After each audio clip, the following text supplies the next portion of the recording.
you, why is there this negative connotation to, brownface or blackface over in North America, whereas it doesn't exist that much in Europe? Oh, it does exist. In the United States, we have a history of this blackface entertainment. It started after the Civil War. It was a way to degrade black people. It was a way to stereotype, putting on black makeup and then making large lips, exaggerating the black stereotype of features, this idea of being lazy, people stealing.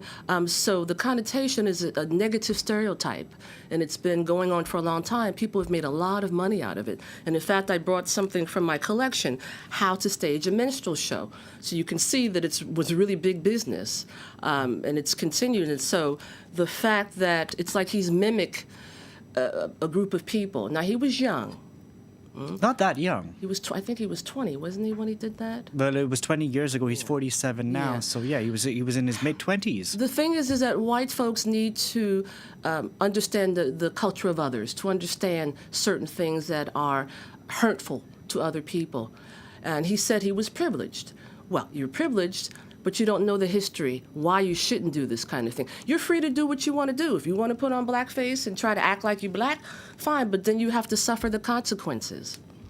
Now, do you think Justin Trudeau is a racist? Because he hasn't enacted racist policies, but does this one action 20 years ago, in multiple times, make him a racist? No, I have a thing with using the word racist too much. We have to know what real racism is, or racist. What he did was racist acts.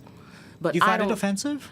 Yeah, but I look at his policies. He apologized.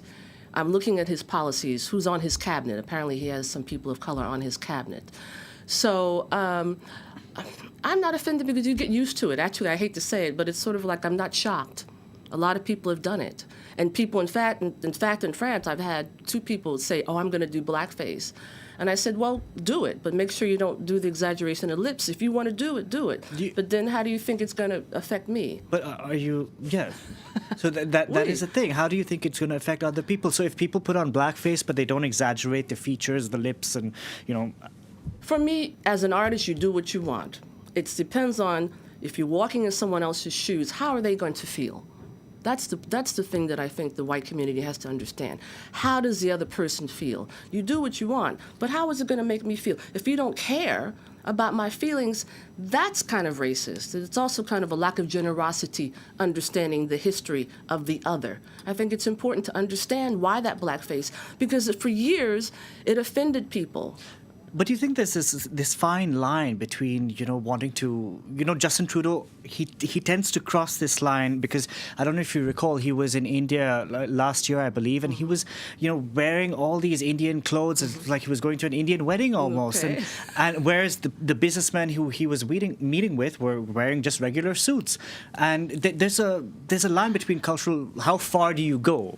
Yeah, but I think that it could be also paying homage to the culture. You see what I mean? It depends on his personality. I think that's okay. I don't think that that's racist. I think that in a lot of ways, if you appreciate the culture of the other person, that's different than doing blackface. It'd be different like if I decided to make my eyes, if I go to China, I lived in China, by the way, to make my eyes, like Chinese, that's a little bit offensive. But I think wearing something of the people, the costume or the traditional wear of the people, I think that that's okay. Okay, Cheryl, both.